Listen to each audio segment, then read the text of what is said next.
Hello, welcome once again to another edition of the Church Solutions Podcast. My name is Phil Thompson. And I'm Steve Lacy. And I'm Mike Gray. And we got all three of us here today as we do this podcast. Usually every week. This is, I think, our third podcast of 2021. Thanks for being with us, folks. We do appreciate it. And today I've entitled this thing, this is not an official title to our podcast, but I've entitled it, Anyone Want a Cookie? So we're going to talk about cookies today. And when I talk about cookies, no, I'm not talking about the ones that my wife bakes, chocolate chip cookies, although it does sound really good right now. We're going to talk about the cookies that work with your browser and your computer and how this all affects, especially with what we do, streaming church.tv, your streaming platform, and other areas as well. So let's ask an expert today on cookies. Steve, tell us, what is a cookie and why in the world do we really need one? So cookies have been around since the interwebs have been around. So beginning with the browser, and they've always had a bad rap. Everyone's like, oh my gosh, I've got cookies. What a cookie is it is a very small file, text file, that's your browser uses to remember who you are. Okay. So cookies are set up so that you can do things on the web, so that you can log into Facebook, and when you comment, it knows who you are. And when you log into your bank, you log it into your account. And so cookies are a way for the browser to know who they're dealing with. Well, so what's the big deal here? Why are people like so freaking out over cookies? People freak out. Well, it puts a file on my machine, and you can go to your browser and you can view your cookies, and you go, wow, this is nothing to get too concerned about. It's going to say, username Steve, or whatever it may be. You can even encrypt cookies, but they're just text files. They don't run scripts. You can't embed a virus in a cookie. It's just a simple little text file. So they've gotten a bad rap over the years. I had a friend who, quite frankly, her marriage was kind of on shaky ground, and her husband accused her of cheating on him on the computer. And he said, see, right here, you're using the name Cookie. And it's a true story. So I always called her Cookie. Hey, Cookie, what's happening? So yeah, he freaked out over that. And needless to say, they're not married anymore. Yeah. So technically, cookies are used when you log into a site to remember who you are. Otherwise, the browser doesn't know. It sets a cookie and says, "Oh, Mike just logged into this account, and when I pull up, my next page on the website, it's going to be his stuff." And not somebody else's stuff. So it's a way of knowing who you are. Yeah. We'll get into too many technical terms, but the web browser is what is a stateless Let me ask you this, Steve. So as an end user, how does that make my experience better? How's a cookie good for me? Yes, the website remembers me, but what's the big scale, daily use benefit for me? So as you go from page to page on a website, the system doesn't know who you are unless it sets a cookie. So the benefit to you is you'd be able to, log into Facebook and click on pictures and it would know who you are, or you click on, some other things and it still knows who you are. So the benefit, it's just a way for the system you're accessing to remember who you were as you go from page to page. So there's been a lot of hubbub about third-party cookies. How do these advertisers out there use third-party cookies? I mean, what are third-party cookies and how, obviously connects to people trying to sell you stuff in many cases, not all cases, obviously, but tell us a little bit about third-party cookies. So when you go to a website, you may see ads on that website, and those ads come from advertisers and comes from another website page other than the one you're viewing. So for example, and maybe, I go to Amazon and there'll be an ad for something else on Amazon, although I'm not sure Amazon runs any ads except for their own ads. What's another? So what happens is if there's another website embedded on the page you're watching, they will set a cookie. That's how, when you go from, you go and you're searching through Amazon, and then you go out on the web and you're searching for other things, and say I was looking for blenders on Amazon, and all of a sudden I'm going to my news page, which that's a probably very common example. I go to a news website and they're going to have advertisers. I'm seeing these blender commercial or blender advertisements. How does the news site know that I was interested in a blender? And what happens is the system will track a third-party cookie as you go from website to website. So as I go from one news site to another, they have different advertisers. And if I was on that advertiser site previously, they'll set a cookie and they'll remember that as I go to another news site. So that's how these things show up. But it knows where you've been. The site that sets the cookie knows that you've been on their site.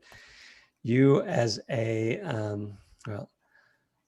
hopefully try not to dig too deep. Only the domain that you're accessing can set a cookie. I can't go and, if I am streamingchurch.tv and I want to invade your life on Amazon, I can't go set cookies on Amazon.com. I can only set cookies at streamingchurch.tv, the domain name that I own. Okay. So the third-party cookies is when you get pages that get blended together, like a page that has advertisements on it. Yeah, probably the most common thing that'll happen. Yeah. So if I'm looking at gym shorts or something, and then it seems like everywhere I go on Instagram or something else, there's these ads for gym shorts, yes, or athletic shorts or whatever they might be, which I've, have found. Okay. So how does Streaming Church, you mentioned streamingchurch.tv, one of our platforms, one of our companies, how do we, streamingchurch.tv, use cookies? I mean, am I being tracked by streamingchurch.tv? No, you're not being tracked. We have a chat platform that if you want to participate in chat on the chat platform, and this is true for all chat platforms out there, you got to set a cookie to know that Phil's logged in, Steve's logged in on his computer, Mike's on his computer, so that as I type into my browser, it knows to attribute the comments to. Okay. So that's the primary way. We do not set any marketing cookies. We do not track you from site to site from our marketing site, but just in our chat platform, we will set a cookie. Also, in the same vein as when you log into your admin panel, or you log into your bank, or you log in anywhere, it sets a cookie so know who you are. So when you log into your admin panel, a cookie is set as well if you're a Streaming Church do I have customer. This right, Steve, then, that if I log into streamingchurch.tv and I go do a live service at a church, I'll log in as me, next Sunday when I come back, it's going to remember me, right?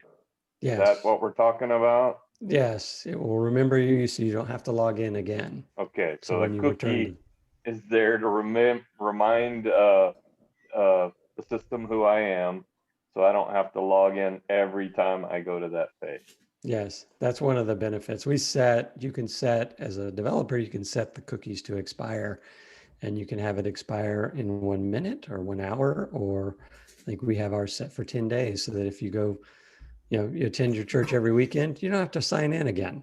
Mm-hmm. Same like with Facebook. If you don't log out of Facebook and you come back, 2 weeks later, it knows, logs are right. You don't have to log in again. So same kind of thing. Cool. So our friends at Apple recently changed their default settings on their Safari browser regarding cookies. Tell us a little bit about that. Why did that happen? And how is that affecting some people that use Safari to watch, a service? Yeah. So as I mentioned, one of the primary adopters of cookies have been advertisers. So as you go to your news site and you see different advertising, they will set a cookie saying, "Hey, I was here and I'm looking at, this advertising article." Apple wants to protect your privacy. So as you go from site to site, the advertisers won't know who you are. So the advertisers are setting what they call third-party cookies. So the advertiser site setting a cookie on another site, like CNN.com or FoxNews.com or whatever it may be. They'll set that cookie. So Apple went out, and you can control, one of the things about this is you can control how cookies behave on your browser. You can go in to your browser and say, I don't want to accept cookies at all. And I want to disable JavaScript, which is a scripting language that runs. And you can do that. And you'll then find that you can't do anything on the web. You can't log into anything. You can't almost 95% of all the pages have some JavaScript on them. You'll find the pages don't work, but you can do that and choose that route. So what Apple has done is disabled by default. They changed the default setting for all the other browsers. Third-party cookies are allowed. And on Safari, they changed the default so that third-party cookies are not allowed. Okay. So then that was just recently. So then if I'm a viewer looking at, and if I cut you off, Mike, I'm sorry, I'll let you jump in here in a moment.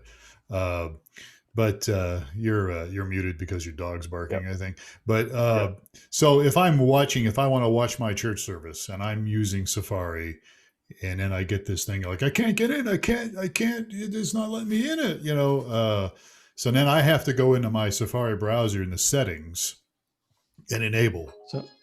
So again, first-party cookies is what you're going to get when you go to streamingchurch.tv site or your bank site or Streaming Church admin panel. Those are going to be first-party cookies. A third-party cookie only comes into play, and this is what Apple changed the default on to disallow, is when, for example, the Streaming Church platform is embedded on newlife.com church site. So it will, if you have chat enabled on the platform and you embed the platform on your site, then you would need to allow third-party cookies if you're using Safari. All of the browsers, it's already taken care of. Although I've heard that Chrome is going to go the same route as Safari sometime later this year. 2022. Oh, 2022. So, okay. So yes. Another year. Okay. Yeah. So that's the current plan, is in a couple of years they will disable them. So, but right now it's only Safari that has gone in and disabled them. And you can go in and change your preferences on your browser and you're not going to have any problem. So what this is going to mean to you is, as you go from site to site on Safari, you will not see ads that are appropriate to you. They won't know who you are. So you'll get, I may get women's leisure wear ads instead of car parts ads, or whatever it may be. So it won't know, it won't be able to identify, what my interests were, that sort of thing. So it's a privacy thing. That's why Apple has raised it. It's so with our platform, when it's embedded, if you go to our platform, you link to our platform, not a problem. We're using first-party cookies to handle the chat. Yeah, if you link to it, makes yeah. sense. Yeah, people could link, they could use a link, a URL.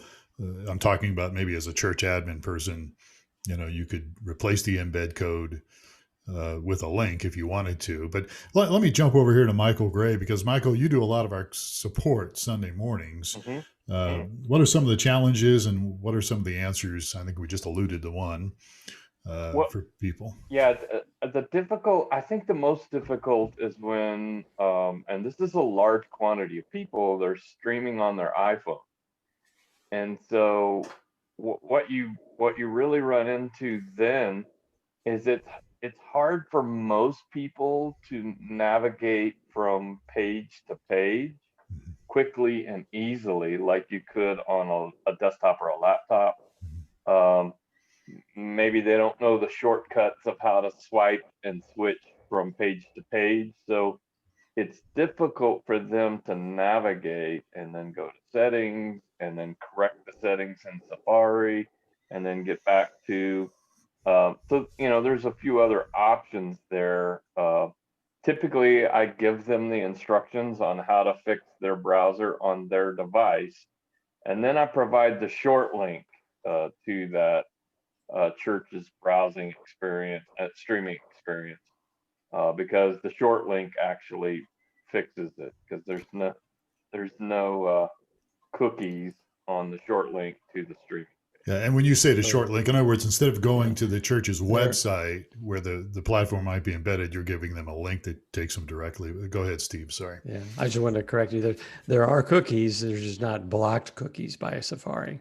So yes, there are cookies, just not blocked third-party cookies that you have to fix your device for. Right. Exactly.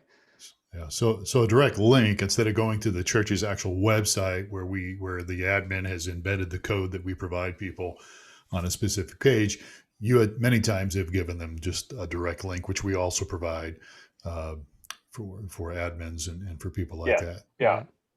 For folks that aren't as tech savvy, that are having difficulty navigating the settings or whatever that may be, the quick answer is just the short link that is in everybody's admin panel. That's fairly easy to access. But there are also some ways, I believe we talked about a few times, that a church can change that online experience in order to avoid the third-party cookies. Is that right, Steve? Yeah. So cookies are needed to chat, and there's just really no way around those. So one of the ways you can do it is disable chat. You say, "Oh, I'm not going to have chat on my platform. I want to embed it on my webpage." That's one of the things that we offer, is the ability to embed it on the website, so you can match your look and feel of your website, and people aren't leaving your website. So if you're, for the Safari people that may get challenged with this, what you can do is just disable chat, and it doesn't need to set a cookie because there's no chat. So when you say disable chat, just to clarify this, so as an admin at my church, with the streaming video, I can disable chat a couple different ways, right? As an admin, I could go into the admin control panel and I could choose just video only, and it's just going to show up as video, right? Right. And then, or I could do like a custom design, right? And I could go into the custom design section that we provide people, and I could get rid of the chat. I could have the map. I could have, the giving link. I could have lots of different things, but I could just get rid of the chat using the custom design feature. Right. So a couple ways to do that. If you're having real problems with people. Right. So there's, options is this, with the iPhone Safari users, and this is Safari's, we'll get on a weekend, we'll have somewhere between 10 and 15,000 viewers to our website issues. And Mike will deal with maybe at the most 5 people on a Sunday morning. This weekend it was can't 0. See that. I had 0, which really freaked me out. I didn't have any cookie issue support on Sunday. Right. So we're not talking about a large percentage of people. So, but it depends on where there are those that run into it, and there's ways to solve it. Either one is, one would be disable the chat on the platform, do the video only, or create a custom design that doesn't have the chat and it's embedded on your website still. Another is what some of the other providers have done is they don't allow you to embed it. You've got a link to it. So you put a link on your website that takes you out of your website and takes you to their website. So you can we have that option as well. That'll take them straight to your streaming platform, but on, at streamingchurch.tv. Then there's no third-party cookies anymore because we're not embedded anymore. Right. So that becomes a first-party cookie, and those are always going to be around.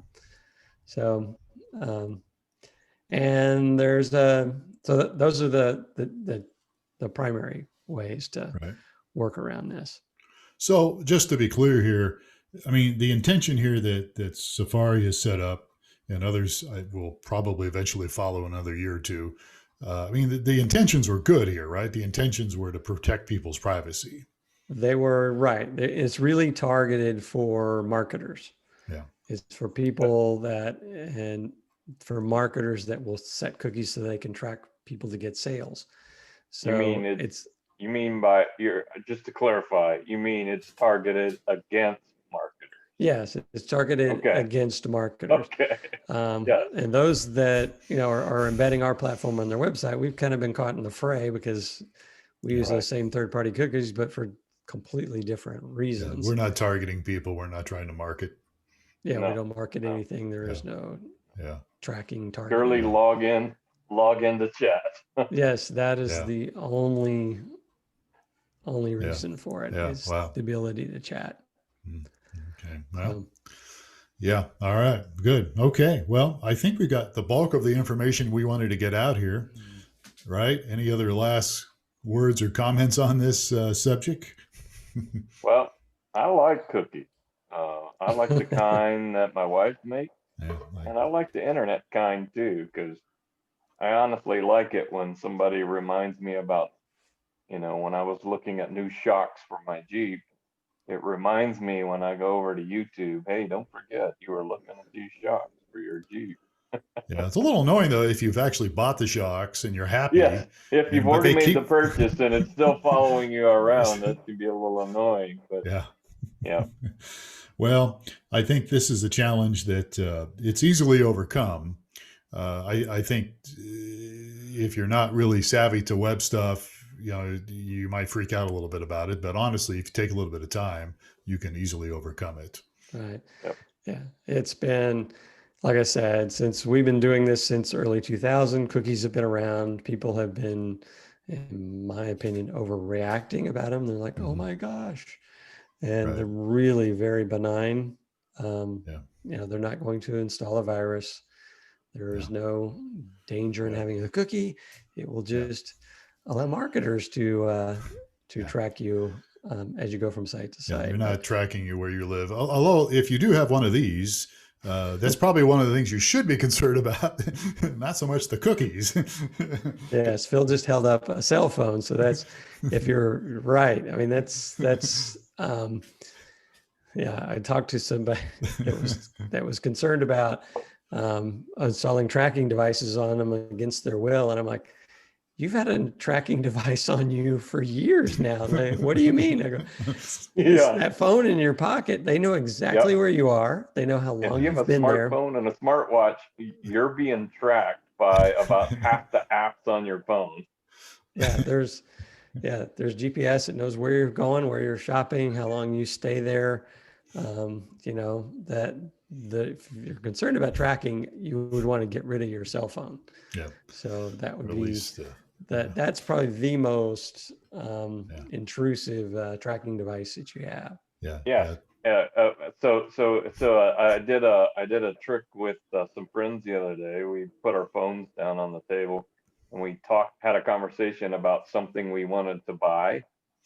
And I said, okay, watch the rest of this week and see if ads don't start coming up for you about our conversation that we had. How did that happen? Your phone is listening to you and it's following you around. It's the most invasive device you have.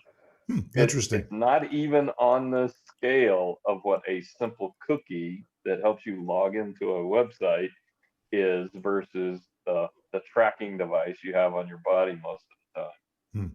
Yeah. Wow. Interesting. Well, that's interesting. I don't know if you guys get the Google timeline, but I do. Every month shows, it's like, wow, I didn't realize that I went to San Diego. Yep. That's exactly where it shows mine. Went to San Diego, went here, went there. Yeah. Stopped at Yuma, got some gas. The confusing part for me is sometimes it shows places that I don't think I went or don't remember going. And I'm going, I don't think I went there. So is somebody else being me, taking my phone places? I don't know. Yeah. In the height of COVID, what really alarmed me was I didn't go anywhere. was like, wow, I didn't go anywhere. I've been in the same square 10 miles for the past 6 weeks, 6 months. So, Yeah. Wow. All right. Well, good. Well, as always, folks, we try to make this clear today in the podcast, but if we can help you in any way, if you have questions about this, we're happy to talk to you about it. You send us an email. We can reach out. You can reach out to us. Just support@streamingchurch.tv, and we'll be happy to talk a little more to you about it. So, all right, guys. Well, I think this is a good job. Very informative podcast today. Anyone want a cookie? I think I'll stick with that title. And as you can tell, how about Cookie Monsters? There you go. Yeah, we could do that one too. All right, guys. Well, without further ado, I guess we'll just go ahead and wrap this up. Thank you, Michael, and thank you. Always happy to be on. Yeah, thank you, Steve Lacy, as well, and of course, thank you, folks, for spending some time with us today on the Church Solutions Podcast.